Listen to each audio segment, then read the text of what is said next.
So Power Book 3 Raising Kanan is officially back with episode 6, and it was everything we associate Raising Kanan with: action, story, and some dialogue that has deeper meanings. Throughout this episode that we're going to go through, there was this fight at Jukebox's big night with some boys from Brooklyn, Rack breaking up with Symphony and losing the connect Dean, but most importantly her plan backfiring and Unique finding out that Rack was the one who sent Scrappy to infiltrate his organization, throwing him back on Rack's porch. So a lot went down in this episode 6, and it's going to be a build up over the next week for a big episode 8, but we're going to dissect all things episode 6 down in this video, in this review and recap. But of course, if you're new to the channel and you haven't done so already, then remember to smash the subscribe button if you want to see everything Power Book 3 and Power Universe related.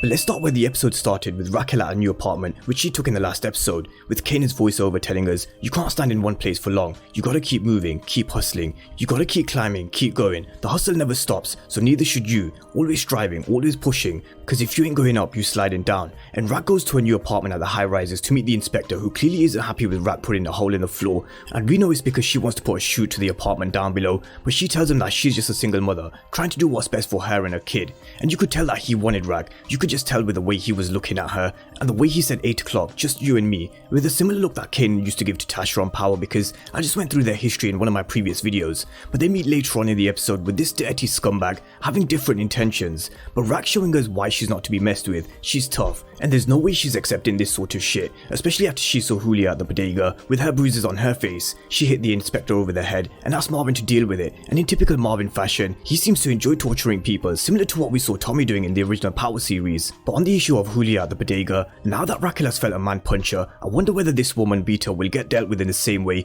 as the inspector did today, and that's Gabriel at the bodega. He is one of my death predictions, so I do expect this to happen at some point this season. But this was the scene that we saw before the episode aired, Howard asking Dr. Nichols and asking hypotheticals. He asked her, what if he has a kid? What if he has a son? Would he be able to give him this bone marrow transplant that he needs to survive? And you can tell that Howard is sick. He just looks very off in this episode, taking the first sick day that he has in 25 years. The doctor tells him that his son would only be a half match for him, but it would certainly be better than no transplant at all, which of course Howard is facing right now. She asks him how old this hypothetical son is, and Detective Howard tells her that he's 15. She tells him that generally they should be over 18, but exceptions can be made, but only if the legal guardian consents. And will Raquel ever give permission for this? As I said in my previous predictions video, there are so many hurdles that they need to overcome before this happens, with Howard looking on at a picture of his son, and there is only one way that he can survive. He knows it, we know it, but Raquel doesn't just yet, but I'm sure she will. She even questions Kanan whether he misses having a father around, but you can't miss what you've never had, and especially when you've got a strong mom like Raquel. But we see Lou-Lou setting up with everything with Duke and Famous's big night, and Raquel clearly is unhappy that he's spending all this money setting everything up, because she tells him that his money is her money, and this is the key. I said at the start of the video that there was a lot of dialogue in this episode that we needed to pay attention to, and Lou says something here that sounded a lot like Ghost. Lou said that this ain't the type of event that we sell drugs, but Raquel disagrees. She wants Lou to push their product through this event, but Lou wants to make different type of money, and it's a very similar situation to what we saw play out in Power with Ghost. He wanted to come out of the drug business, and I'm going to rewind it back to season 1 episode 4. This is just one of many conversations that Ghost had that I picked, and Ghost told Tommy what if truth could be more than just somewhere where they clean their drug money. What if it was their way out? What if it was their retirement plan? And I feel this is a very similar situation that we're seeing with Lou-Lou. He definitely doesn't want another income, he just wants out of the business, because he said it himself, he doesn't want to end up dead or in jail. It's a part of his character description, which we're going to go through in detail later on this week. But Lou-Lou wants this event to go smooth with no issues, and he knows that Unique boys will be there, so this is the favor that he asks of Unique. He doesn't want any trouble tonight, but we know trouble will always follow an event like this, especially when you put 2 crews under one roof, and especially when you have Brooklyn boys up in Queens causing shit.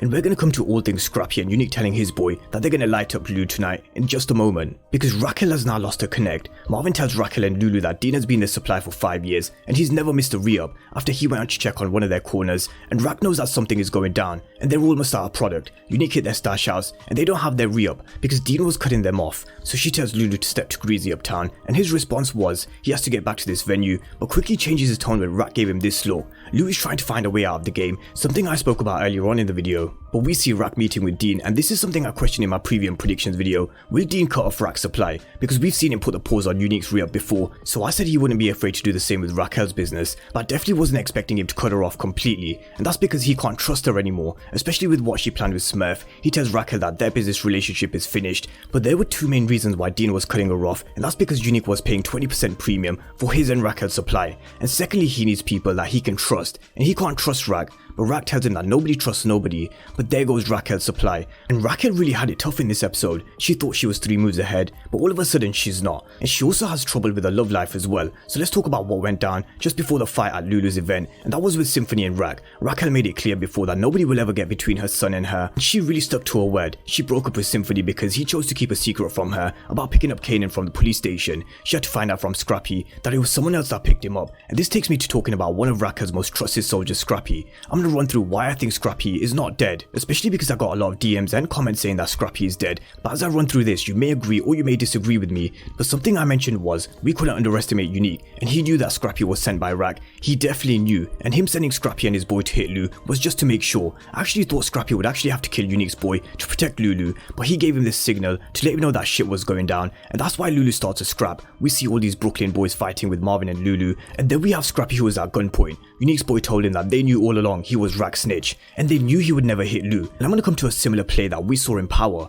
but we hear Kanan's voiceover telling us that there's a ladder that you gotta climb in this shit, and the thing is there are people below you and above you on the ladder, and they're trying hard as they can to pull you off that shit, because as long as you're on that ladder, you're either a threat or a problem, and as far as they're concerned, you gotta go. And then we hear Unique's boy shouting, "There goes your bitch," with a naked Scrappy being thrown on Raquel's porch, and now Raquel has found out that Unique knows about Scrappy. He left him on her porch, and this was always going to be a risky move, and one that clearly didn't pay off. So not only did Raquel lose her connect, she lost her eyes and ears in Unique's organization too. But coming back to the reason why I don't think Scrappy is dead, because we have to rewind it back to Power once again, and the play that Kanan made after Ghost stabbed him and left him to be burned alive. Kanan made it out alive just after he went to Jukeboxes. I feel we're going to see something very similar play out here with Scrappy, because as I said before, I don't think we'll see Scrappy die just yet, because we still haven't seen him teaching Kanan the inner workings of the family business just yet. Earlier on he said that Scrappy was suspect, but now he's going to find out just how loyal he is, and he may just respect Scrappy now, but that's why I don't think Scrappy is dead. It's something I'm going to go through in a bit more detail this week.